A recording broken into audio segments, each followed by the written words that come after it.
और हमारा शिक्षक संवाद मंच सहयोग विचार में आपका स्वागत है। आज मैं एक नई वीडियो लेकर के आया हूं, जो कि यह बिहार प्रारंभिक विद्यालयों में चल रहे वार्षिक मूल्यांकन परीक्षा के संबंध में है। यह है राज्य शिक्षा शोध एवं प्रशिक्षण परिषद बिहार पटना।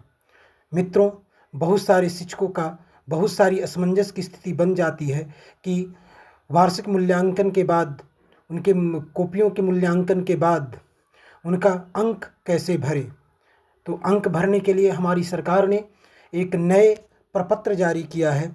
इस पत्रक में आप किस प्रकार से क्या भरेंगे, चलिए इसकी हम चर्चा करते हैं। मित्रों, सर्वप्रथम जब आप मूल्यांकन कर लेंगे कॉपियों का जांच कर लेंगे। जांच करने के बाद उनको नंबर आप दे देंगे कॉपियों पर। इसके बाद सभी बच्चों की जो कॉपियां होंगी, उस सीआरसी स्तर पर जांच करने के बाद उसे इस पत्रक में चढ़ाना है, इस मार्क्स फोलियो पर में चढ़ाना है। चलिए देखते हैं कैसे चढ़ाना है। मूल्यांकन केंद्र का नाम, मूल्यांकन केंद्र जैसे सीआरसी स्तर पर आपका जो मूल्यांकन केंद्र है, तो मान के चलिए सीआरसी है आपका गया, तो गया सीआरसी केंद्र भराएगा। उसके बाद जिला गया जी यहाँ पर भरेंगे। विद्यालय का नाम, किस विद्यालय का यह कॉपी है, किस विद्यालय के बच्चे का कॉपी है यह, तो मान के चलिए टंकन मध्य विद्यालय पटना का एक कॉपी है, तो टंकन मध्य विद्यालय पटना यहाँ पर भरेंगे। यू डैश कोड भरेंगे, यू डैश कोड यहाँ पर भराएगा, जो कि प्रत्येक विद्यालयों में उपलब्ध है। प्रखंड का नाम, इसके बाद पुनः प्रखंड का नाम भरेंगे।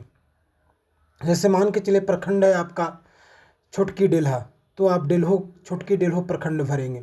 वर्ग उपवर्ग, वर्ग और उपवर्ग कोई विशेष नहीं है। वर्ग आपका हो गया किस क्लास के आप ए भरने जा रहे हैं। मान के चलिए 8वीं क्लास का भर रहे हैं। 8वीं क्लास का सेक्शन क्या है, सेक्शन ABC होता है। जनरली बहुत सारी विद्यालयों में बच्चों की संख्या काफ़ी होती है, तो एक क्लास में 45 से बच्चों 40-45 से अधिक बच्चों को रखा नहीं जा सकता है।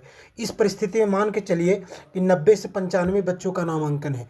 इस परिस्थिति में सेक्शन ABC में हम लोग डिवाइड करते हैं, तो सेक्शन यहाँ पर भरेंगे। विषय क्या है, तो यहाँ पर विषय भरेंगे। सामाजिक विज्ञान होगा, सामाजिक विज्ञान भरेंगे। अंग्रेजी हो गया, अंग्रेजी भरेंगे। इंग्लिश भाषा के भी जो भी विषय होगा इसे भरेंगे। परीक्षा कितने की ले गई थी, पूर्णांक 50 का ले गई थी।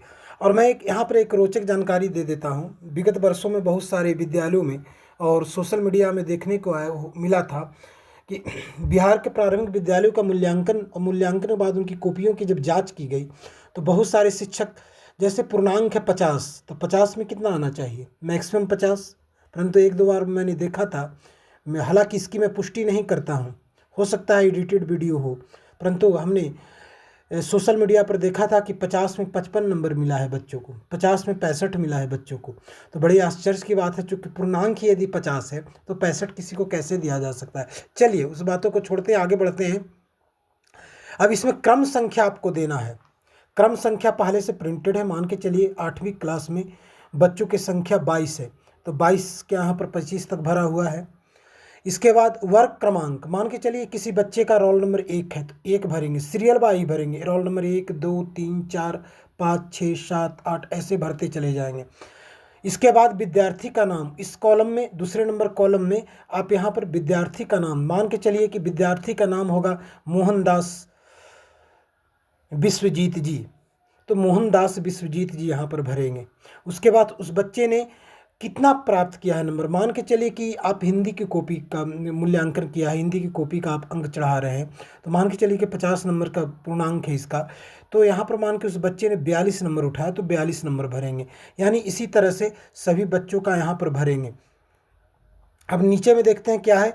अनुपस्थित परीक्षार्थियों के कॉलम में लाल कलम से प्राप्तांक कॉलम में अनुपस्थिति या एब्सेंट दर्ज करेंगे। अब देखिए मित्रों, यहाँ पर होता क्या है ना कि बहुत सारे शिक्षक ये करते हैं कि आप यहाँ पर मार्क्स फोलियो आप भर रहे हैं, यानी अंक पत्रक यदि आप भर रहे हैं, भरने के क्रम में 1 2 3 4 5 6 लगातार रोल नंबर है। मान के चलिए 8 रोल नंबर वाला बच्चा नहीं आया है, तो उस स्थिति में क्या कीजिएगा, करते क्या है कि यहाँ पर उसका नाम भर देते हैं और उसके बाद कुछ ना कुछ भर देते। तो इसमें कुछ करना नहीं है, सिर्फ नाम भरना है, रोल नंबर तो भरे हुए ही है। इसके बाद अंक का जो कॉलम है वहाँ पर अनुपस्थित अब्सेंट लिख देना है, इसके अलावा कुछ करना नहीं है। अब्सेंट का मतलब उसका गया नंबर। उसके बाद नीचे में परीक्षक का नाम एवं हस्ताक्षर तिथि, प्रधान परीक्षक का नाम एवं हस्ताक्षर तिथि, मूल्यांकन निदेशक का हस्ताक्षर एवं मुहर, अर्थात जिन्होंने यह कॉपी जांच की है, परीक्षक का नाम जो है जो चढ़ा रहे हैं उनका नाम और हस्ताक्षर होगा। प्रधान परीक्षक का मतलब कि बहुत सारे शिक्षकों का समूह होता है, उसमें एक प्रधान परीक्षक बनाए जाते हैं, उनका नाम एवं हस्ताक्षर होगा। इसके बाद मूल्यांकन निदेशक, चूँकि सीआरसी लेवल पर मूल्यांकन किया जा रहा है तो हमारे सीआरसी महोदय ही तो मूल्यांकन निदेशक होंगे, तो उनका यहाँ पर हस्ताक्षर एवं मुहर की आवश्यकता पड़ेगी। तो इस तरह से शिक्षक मित्रों हम लोग अंक पत्रक को भरेंगे परीक्षा और कॉपियों की जांच के उपरांत, और सफलतापूर्वक हम लोग मार्च के अंतिम तिथि में बच्चों को यह प्राप्त करवाएंगे। धन्यवाद।